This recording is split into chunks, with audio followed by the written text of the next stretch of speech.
What? All rise for Clive Coleman. It's the law. And Clive, we're talking about divorce law. What's happened? Well, big case, Eddie. This is all about spousal maintenance. How much should an ex-wife get and for how long? Tracy Wright, she's a 51-year-old former legal secretary and riding instructor. She split from her husband, Ian, a racehorse surgeon, in 2008.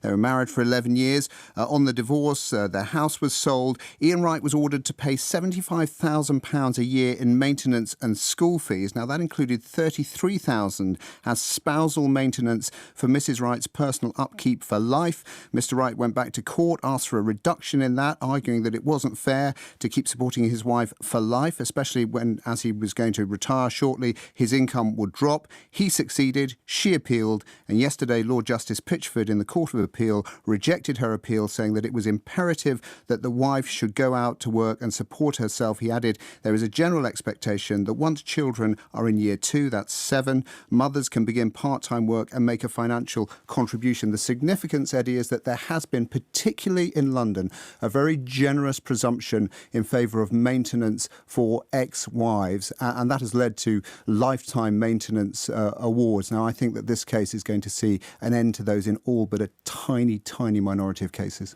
Our legal Clive Coleman with the details. As for reaction, well, Peter Lloyd is the author of Stand By Your Manhood, which was described as part blistering polemic, part politically incorrect roadmap for the modern man. And we've also been hearing from the divorce lawyer Vanessa Lloyd-Platt.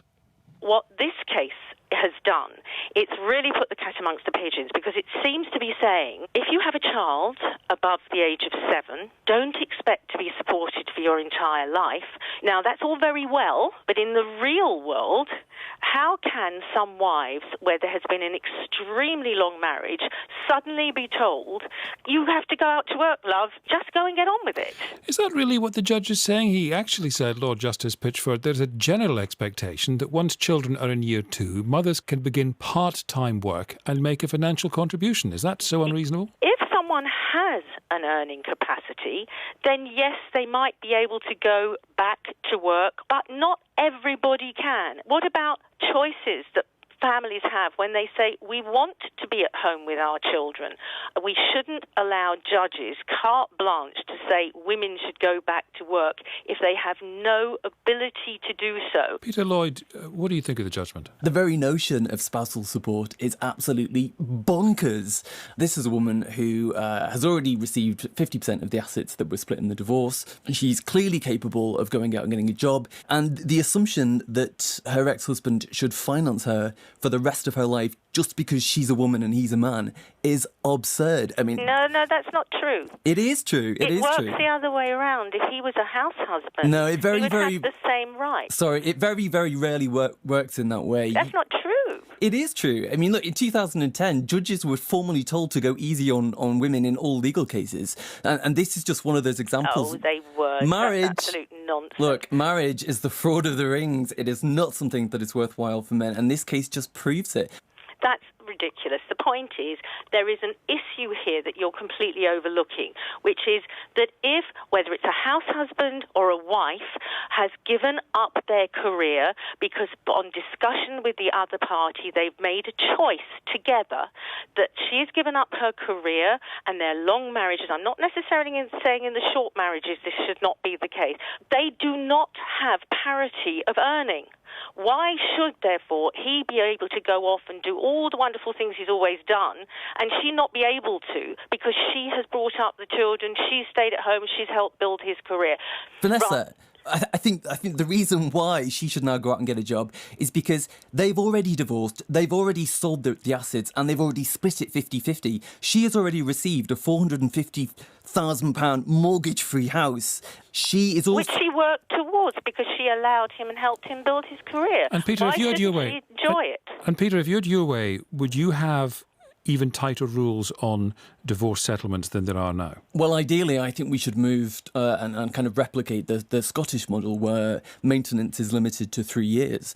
At the moment, the very notion that men have to pay exponentially forever for an ex-wife. I mean, what happens if this man marries 4 times and then divorces 4 times? Women constantly talk about how they're objectified as sex objects, but men are objectified as success objects, as walking cash points. Vanessa, let me put to you something Viv Groskop is saying in the Guardian website this afternoon. Yes. She says, this case provides an opportunity to say what's obvious. It's wrong to expect someone else to support you for life when the terms of the relationship change. I would go further and say that it's not a great idea, or a feminist one, to enter into a relationship on those terms in the first place. Well, what they're overlooking is that many women do work, but there are those women who, together with their husbands, make a lifestyle choice. They are disadvantaged because of the very fact that they give up their careers. They are not on a parity. And in 2000, the case of White came along to look at that very issue. Previous to that, cases were just dealt with on the basis of need. What did the wife need? And the husbands kept all the surplus. After years of study around the globe, it was decided that it was unfair, it was unjust, and that wives who gave up their careers and looked after families should have parity. There should be equality by allowing them to enjoy the spoils and not allowing just the men to go off, or the house husbands, forgive me, because it works both ways Vanessa, round. he has already contributed financially to the settlement. What more does he need to do? How long does he need to do this for? No, he only contributed to the house, not to how she lives. What about the concept of the standard of living? Why should there be such a disparity? Well, because he's the one who's going out and earning the money. It's his skill set. What's her job then? Does that mean nothing? The courts recognised after years and years that looking after a family, helping build the husband's career, does count for a huge contribution, an equal contribution. Yeah, but I think he's also contributed to the family in many ways, and not just financially. So, no, because you're just going back to the Dark Ages. No, I'm not. What are the Dark Ages you keep talking about? The Dark Ages were the days where the women on a divorce did not have the same standard of living ever again. Vanessa, what do you say to Peter's suggestion of a Scottish-style 3-year limit? It will not work. Why? Why? Because it produces unfairness, because it produces women that cannot support themselves or their families. Peter, your central message is don't get married. I think men need marriage like a fish needs a bicycle. And this ruling is just yet another reason for men to stay single and go their own way, as it's termed online. I don't agree. I think marriage is a wonderful thing if it works. Well, but frequently marriage doesn't work. It doesn't have the fairy tale ending that it's touted as having. Yeah, but then we have a duty as a society to make sure we protect people if it does end badly. Okay, so Vanessa, how is society and the law protecting men? We know that men's suicide rates is at a 15-year high. Do you think this man and all other men need any more pressure, which includes bankrolling another human being who's capable of working? And what about the women and the children? Do they need the pressure too? Right, there has to be equality. Right, so where is the equality? Where is the equality in family law, which gives fathers rights? Still, we don't have it. Peter Lloyd, the author of Stand By Your Manhood, and the divorce lawyer Vanessa Lloyd Platt.